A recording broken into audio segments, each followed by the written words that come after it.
Okay. Crypto vlog for October 5th. Should I keep saying October 5? October 5, 20.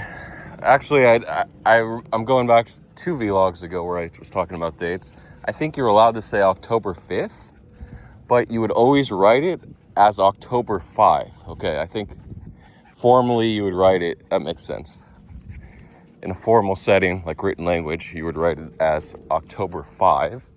You could also texting, like an informal language, written language, you can write October 5th. But you always write October 5 and pronouncing crypto vlog for October 5th, 2025, year of our crypto lords. Okay. So I wanted to talk both philosophical, logical, what do you call them? Life skills? I don't know. There's another word.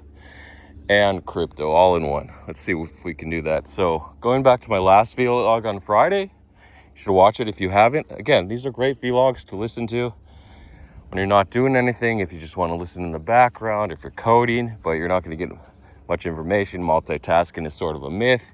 You only get half and half if you put, you can't get like 90% and 70% of 2 different tasks at the same time. The sum of the parts is usually 100%. Of course, this isn't a hard and fast rule. There's some situations where I'm so worried about coyotes now. It's like, this is the 3rd time he's been attacked. Kind of embarrassing. The 3rd time he's been attacked by coyotes. But like daytime, he's never been attacked in the daytime. So the coyote's got to be pretty confident to come out in the morning. Once in a while, especially if I'm up there, I'll see them like down in the distance. Sometimes I'll see them on the rocks too in the distance during the daytime. It's usually at night when they get a little closer because they can hide. They can use the cover of the wilderness. So, multitasking, it's a weird thing. Obviously, if you want to do a task, you just do the task. You can have something in the background, like if you're listening, waiting for a news trade, and you don't want to stare at the news feed. But if that's the case, you got to have laser focus. I mean, in that case, I guess you could play a video game at like 70% maximum level. Some people are pretty good, and news trade at like 70% level, but so you would add up to 140%, but it's varied. Okay, this isn't a vlog on multitasking. Your tasks do drop, and then in some cases you go the other way, where you're only putting like 30% into each. 30% performance based on baseline. I don't know, statistical variance and whatever, standard deviations. Anyway, from the mean or the norm. Yeah, so you can listen to this at night when you're working, when you're coding, when you're watching news, whatever. Have it playing. So some guy that I met in Germany, he said he listened while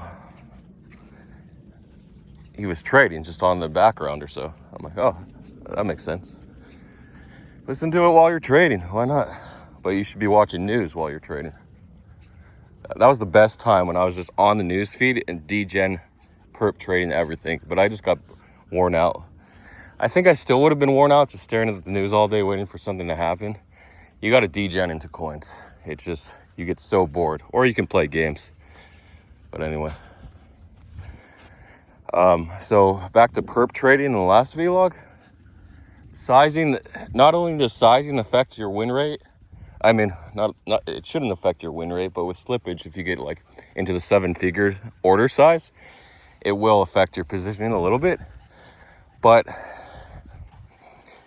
in general, your sizing shouldn't affect your win rate. However, when you increase your size, there's a lot of situations where you tend to get nervous and you either take profits too early or you close positions in loss too early. Like, say you want your 2% stop and you're exiting in it. In this case, it might be the variance of this coin, the volatility, might be better off for like 5 or 10%. stop loss. And it just depends on how you trade. You just want to stick to your guns, no matter the size you have. That way,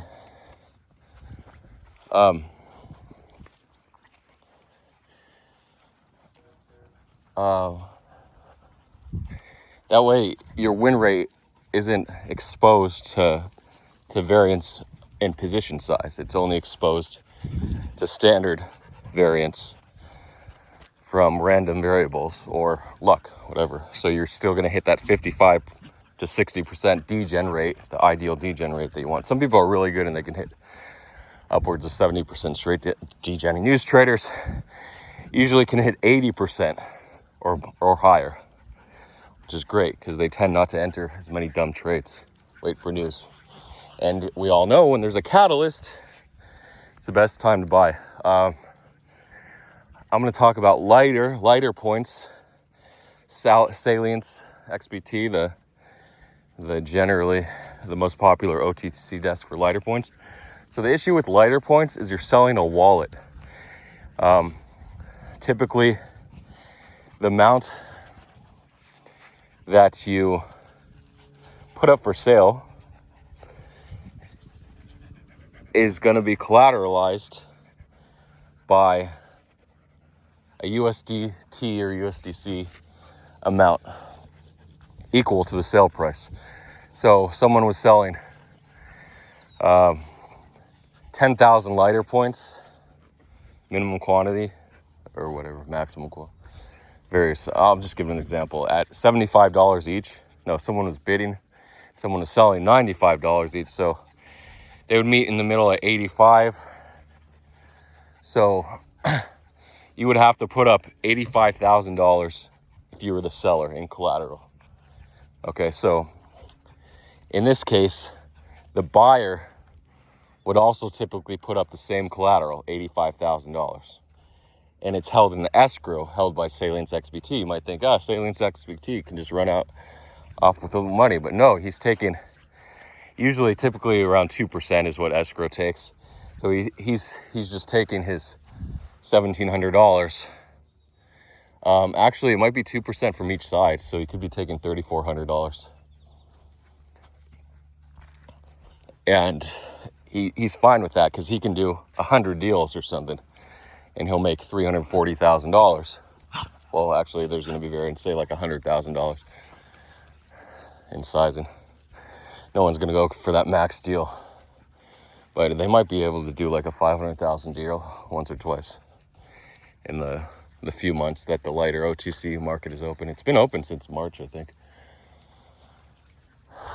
But it's really heating up because of Aster decks. It cost the price to triple in the OTC market, which is crazy, in just a month. That's the mania. So you want to buy these things when hype is real low. What was the bottom, like $10 a few months ago on these lighter points? Now they're going for $75 to $95, around $85. So the thing with OTC, so this is how it works. You put up the collateral. The issue is if you did buy these points at $10, say like, I want to sell at $80 right now or $85, you can't, because the person that sold you his points for $10 is just going to eat that $10,000, okay? You're not making $75,000 on your $10,000 purchase at $10 a few months ago. The way OTC works is the collateral is the money deposited by each party. So the person reneges on the deal, you can't sue them. This is all, oh, you little tired pup. Oh, you tired. I guess you're not fully recovered. There's a limit. Okay, so I did push you too hard. I'm sorry. I'm sorry for that, little buddy. Pushing you too hard. You want daddy to hold you a little bit? Are you gonna make it all the way? Huh? Well, we're at the top of the hill anyway, so. All right, a little bit. Yeah, this is tough. Well, actually, that's the top, but this is the major incline top. So, all you make is $10,000. You make a cheeky 2x, whatever, you put in 10,000 collateral, you made 10,000. That's all you can make on OTC. So that's why, unless you're a seller, the sellers make everything. However, a lot of times in these deals, you do get the wallet as well as the collateral. So, in this case, it's sort of a race to, well, actually, no, I don't think if you put it down the deposit, you get the wallet. It's really weird. Sometimes they do 50% deposit and you get the wallet, or 25%. These are the best because generally poor people, you often get a 50% price break. I'll give you an example. For instance, last year, like in October or November, they had per jupe, it was trading at like 35 cents, I think.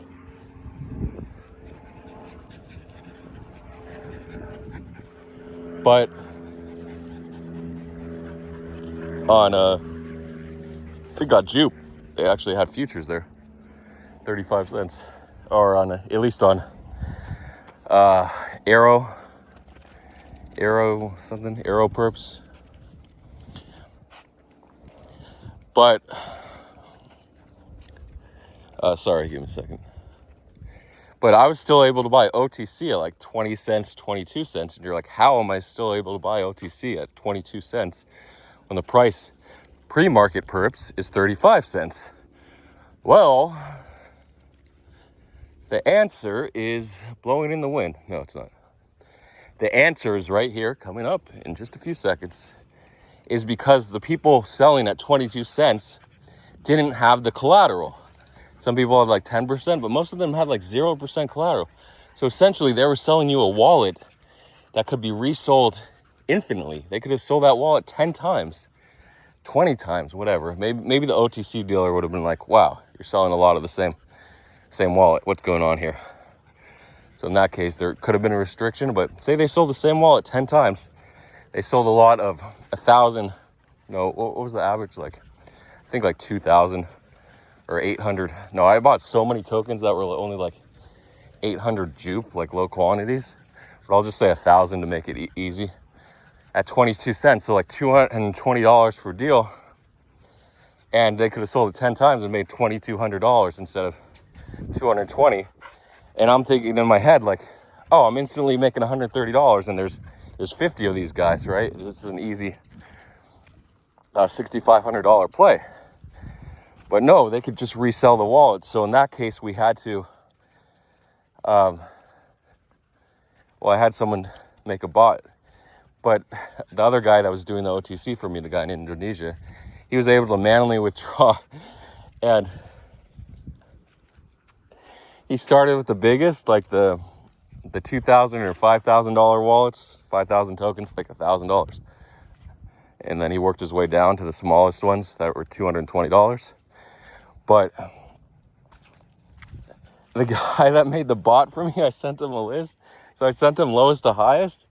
I thought he would code the bot where it would withdraw from the wallets, because I knew the nodes were going to be, the RPC nodes on Solana were going to be super busy with everyone trying to claim their airdrops on Jupe that day, back in November, early November 2024. But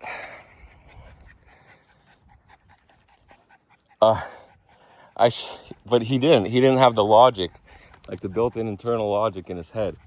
He only had the logic to make the bot to spam the claim function in the code, in the script, until it was claimed. So he claimed all the 800s. So by the time the guy got to the manual claimer, the manual claimer had claimed like the 6, just because the network was so busy. He was able to do it manually and claim like the top 6 most token wallets. And the guy that wrote the bot for me that I gave like $1,500 to, or I don't know, something small, was able to only claim the smaller half of the amount of balances, because his logic's had the lowest in the same order I sent it to them instead of reversing it. So that's why when you're talking to developers, you got to make sure this is exactly how they're going to do it. Even though you think, oh, it's going to go like that. It has to be in your rules. Highest first. Do these first. Like bold letters, or just send them the list and make sure the priority addresses are at the top for claiming. So again, you want the script. Bo actually had a script with hyperliquid airdrop claims. They did a similar thing, and they were actually smart where they had they sent it to the developer, one of the main administrators of the airdrop, to block the addresses from the wallets from being able to check, or with this claim tool, a developer with a claim tool, from being able to claim using that tool, so that they could run the script, because the script's always going to be faster than manual, unless it's a really, really, really poor script, which can happen. Okay. So that's an example of what you would do on the lighter claim day. So again, the seller has an advantage. Of course, there is a situation where the buyer can say, hey, they've already been claimed, blah, blah, blah, blah, blah. So in that case, that's why you don't want to turn over the wallet if there's 100% deposit collateral on each side of the buyer-seller OTC escrow deal. Because in that case, you can just send them the tokens after, and the odds of it being opening more than 2x are pretty low.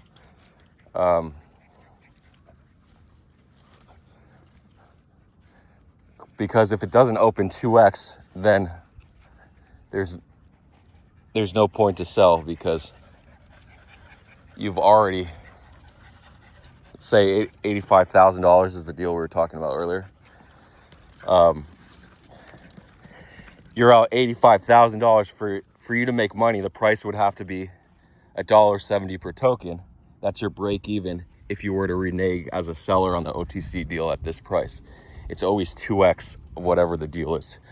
So the seller has the super advantage as long as they have the collateral for the deposit in the OTC deal.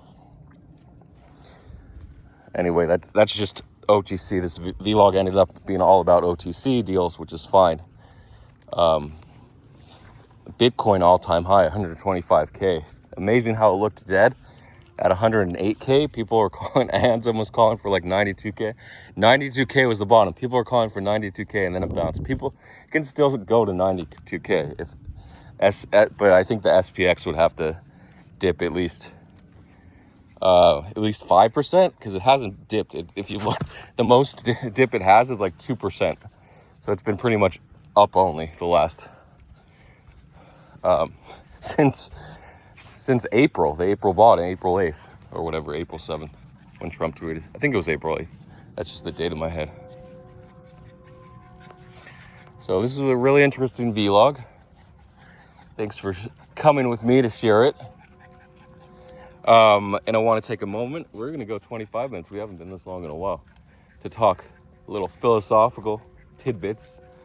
So there's two things you either have. What you want in life. You want to be visible. You want to be seen, usually. Saying, my opinion counts. This is basically what you want.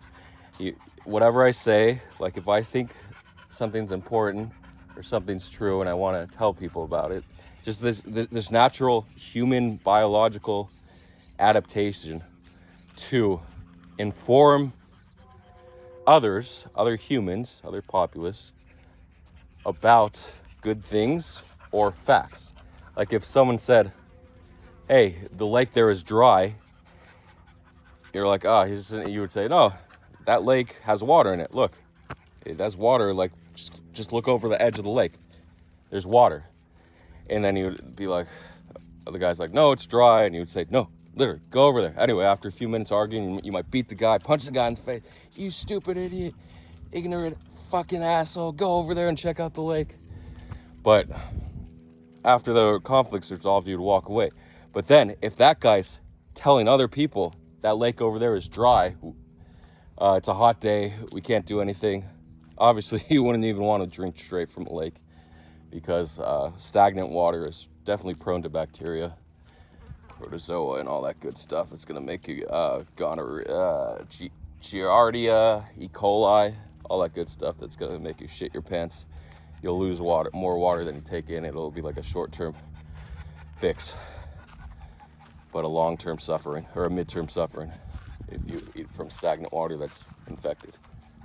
Especially if there's waste coming from up high that filters into that lake at the bottom, you definitely don't want to drink. Anyway, so it's a really hot day. We're taking that, discounting that, maybe up a filter system, filtration, iodine filters, whatever, or sediment filters. So, oh, you guys are so hot. Then he starts telling other people around, you're just visiting, whatever, and you're just on the trail. It's not like you're on the Oregon Trail and you're traveling from the Midwest to California or Oregon, West Coast. Actually, back then, it was just called the Oregon Territory, for Oregon and Washington were separate states. The Britain, I'm thinking like, I don't know the year. The year isn't popping to them head, but like 1860s, maybe 1870s when they sold it to the United States. So,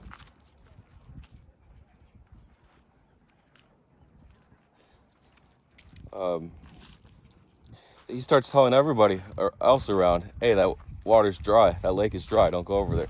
So now you're getting really mad, like your biological instincts for survival of the group, community, that's why humans have this reciprocal altruism that helps build societies, starts kicking in, and you say, no, he's wrong, and it starts making you angry, but they're not respecting you because you're just nobody.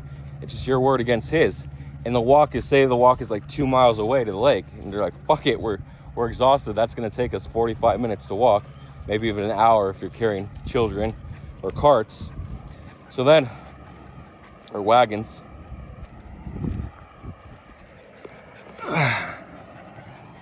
There were actually areas, special tidbit, during the Oregon Trail, the Donner Party, which I read the wiki, you should read it. There were areas where they had to go down super steep Rocky Mountain terrain, crossing from Utah to Colorado. Is that right? I think Colorado's actually first, from Colorado to Utah. And then there was this giant fucking salt desert in Utah, Great Salt Lake, next to the Great Salt Lake. Not even Salt Lake City has a Great Salt Lake, but there's like a bunch of dry salt lakes as well. I think it's called the Salt Lake State because of the dry lake beds that used to be salt or oceans. I don't know the history of the name. Maybe there is a salty lake. I'm gonna say there is a big lake that's salty. Anyway, okay, and it took them sometimes like a 3 mile downhill across the mountain trek. Could have taken them a day or 2 days. So it added time for 3 days. It was like something crazy like that, or 7 mile trek took an extra 6 days to the trail, and they ended up losing 2 weeks, and that's why they got caught in the snow in Nevada, going over the Sierra Nevada. So they weren't able to trespass that. They just had to park their wagons. And anyway, really, really interesting story if you read it, and the survivors, and it's crazy. Initially, they were viewed as heroes. They're like, wow, they got rescued. And then they were like, no, they're villains. They're demonic Christians. They're not Christians. They're demons who would eat other Christians' bodies because you're supposed to bury the dead and definitely not eat the dead. Definitely not kosher or whatever Christian eating laws are, food laws, dietary laws. Okay, so your opinion, so back to my story, your opinion is what really matters here. People want to know, hey,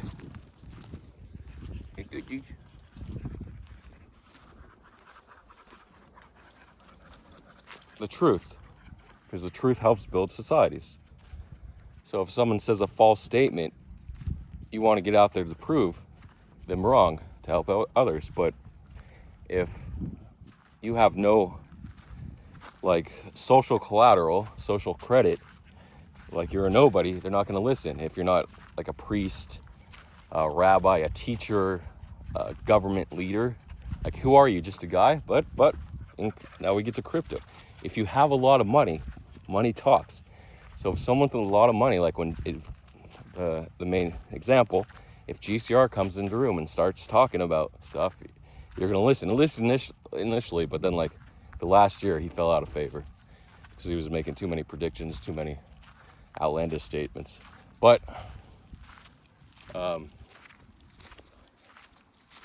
so if you want to be heard, which is great, it helps motivate you to continue helping others. Because if you try to help others, but nobody's listening, no one's doing, demotivates you. You're gonna stop. That's just a matter of fact. You're not gonna try every single day to help others, even though not one person is helping. And even if just a few people are helping, it can motivate you. Like I got comments on my vlogs like, oh, it helped me out so much, so that's why I keep doing it. If I didn't get one of those comments, I wouldn't keep doing that. One guy had helped him out of his depression when he was suicidal. His friend sent him a link to the vlog and helped him. So that's when I used to be talking about life and saying, don't give up. If you just have $1 in your pocket, that's all you need. Just every day is a new day. If you can last, you don't need money. There's so many things you can do for free. But then you think, rent, how am I going to pay this? But no. But if you have big ideas and you get people to buy those ideas, the whole thing in life is selling your ideas. And if you can convert those ideas to money, then you'll be rich. I don't know what she's doing. There's nothing over there. Okay, so I think that's the end of my rant. We're gonna go. I think we may go over 30 minutes. We're about 6 minutes to my car.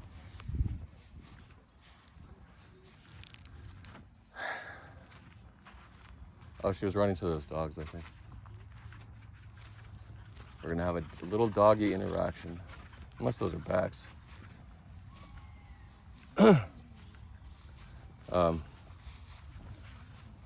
So money talks, and then like people like CZ. Brian Armstrong, like, why do people follow them? Why do people listen? Because they can pump a coin.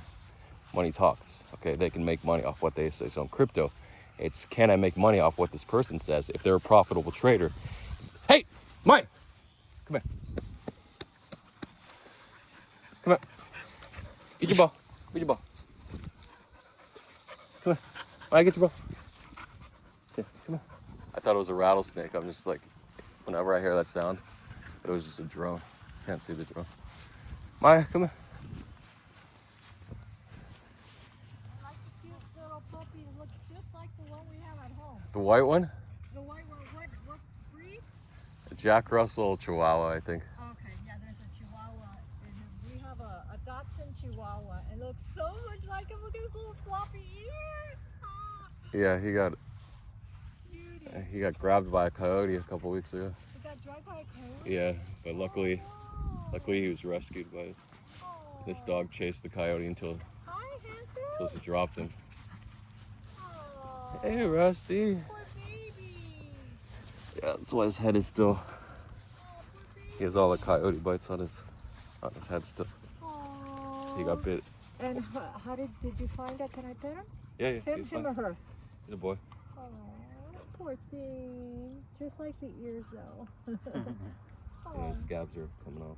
Oh, poor From the little bite. thing. You could find them. None of them were deep enough. On the neck too. Oh, good And the thing. coyote grabbed him. Good thing you're okay. Thank you. Yeah, no problem.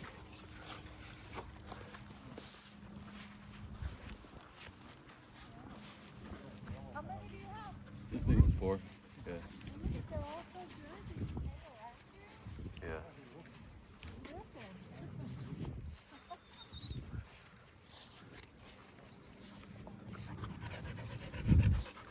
Okay, so yeah, if you make a lot of money, then you're gonna be listened to. So that's one option. Or if you have a lot of great opinions, people will slowly come around. So if you haven't made it yet, you haven't earned it. Basically, once you earn that status, monetarily, then people will listen to you. They'll encourage you to do more good deeds, give to charity if you're wealthy. So that's why being wealthy is good. Now, I know that was brief. Back here. Give that to you. You thought you would get a whole vlog without poop? I don't think so. So I'll talk about other coins. Pudgystr hit 22 million per strategy. They launched 3 of them. The third one by Jingtao hit 14 million. People were exhausted by the first 2 rugs. Why'd they rug? It's just what they had to do, I guess. Oh, you got a friend. Maya, no ball stealing. Come on, Maya. Come on. Maya, come on, we're leaving. Maya, can't steal balls.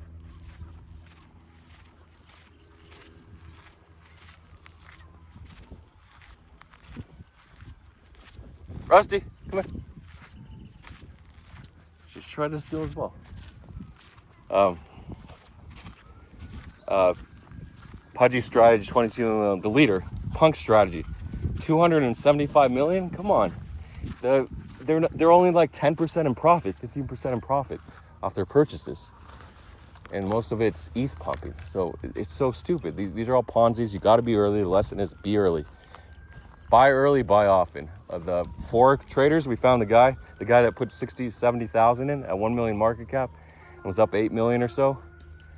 He was just gambling on a bunch of coins. And other people put like $500 or $1,000 in, they made $500,000. Another guy put like 10,000, 17,000 in, he made 500,000, but he missed out on 4 million. So anyway, buy early, buy often to the trends, because they're all worthless in that. You just got to buy early.